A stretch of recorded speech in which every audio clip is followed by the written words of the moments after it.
Hi! Welcome to Math TV. Ngayon po ang video ito, aking tuturo sa inyo, relations and functions. Tapusin nyo lamang ang video ito upang kayo ay mayroong matutunan. Ang ating objectives, illustrate a relation and a function. And verify if a given relation is a function or not. Ngayon bago natin simulan, tayo po muna ay mag-pray. Dear God, as we begin this lesson today, we thank you for the gift of learning and the chance to explore the world around us. Please be with us, guide our minds, and help us to understand and remember what we learn. Bless our teachers and make this time of learning fun and exciting. In Jesus' name we pray, Amen. Ngayon, ating munang alamin, what is relation?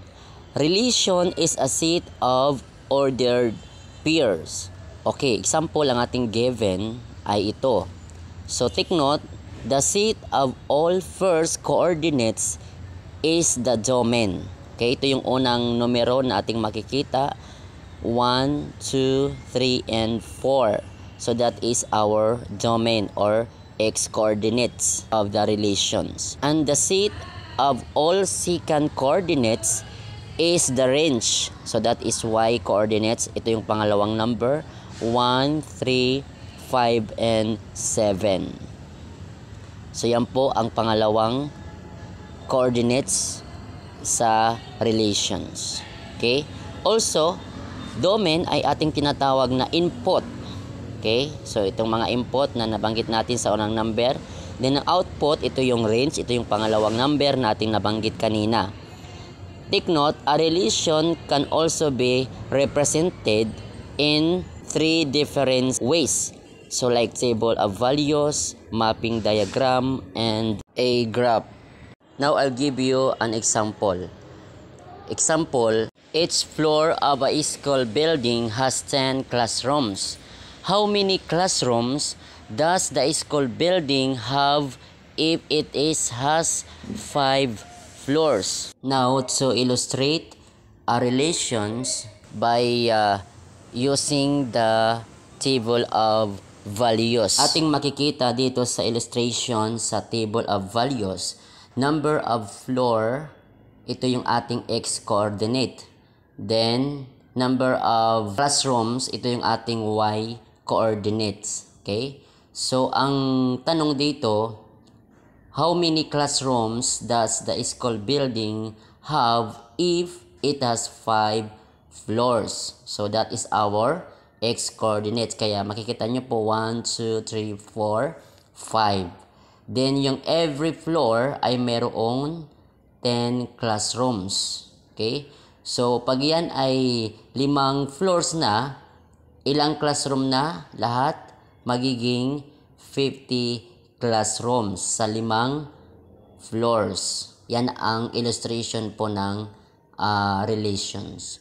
Kung kukunin mo ang kanyang ordered pairs, ay ito po 1 and 10, 2 and 20, then 3 and 30, and 4 and 40, and 5 and 50. So, yan po ang pinaka-set of ordered pairs. Okay? Now, kung ating ilalagay siya sa graph, ganito naman po yung graph niya. Yung dot na nakikita nyo, yan ay naka-plotted na ng ating mga ordered pair dyan sa graph. Yan po ang kanyang representation sa graph.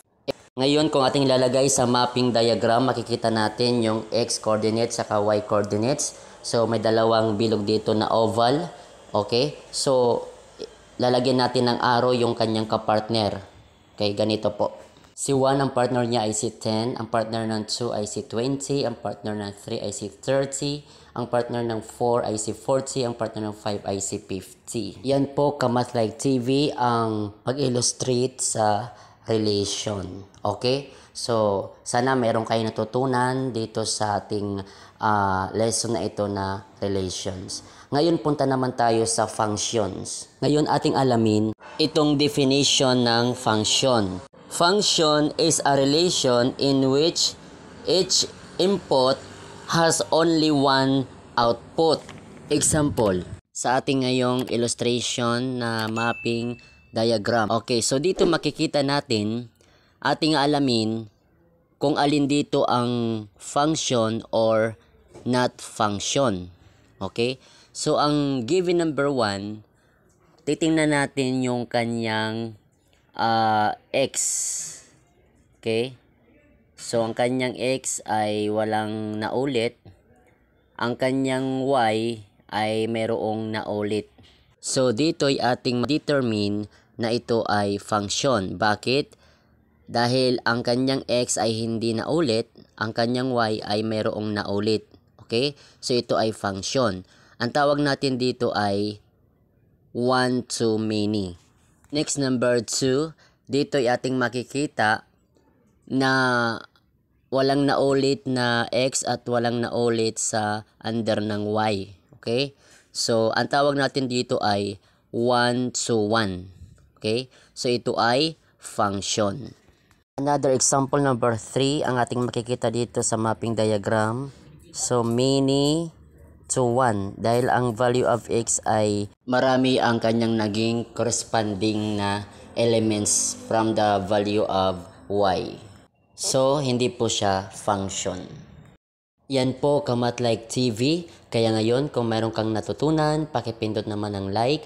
At kung bago ka pa lamang sa akin channel, pakipindot naman ang subscribe, maging ang bell notification upang ikaw ay laging naka-update sa mga bagong video ni upload sa akin channel na ito. Maraming salamat po sa inyong panonood.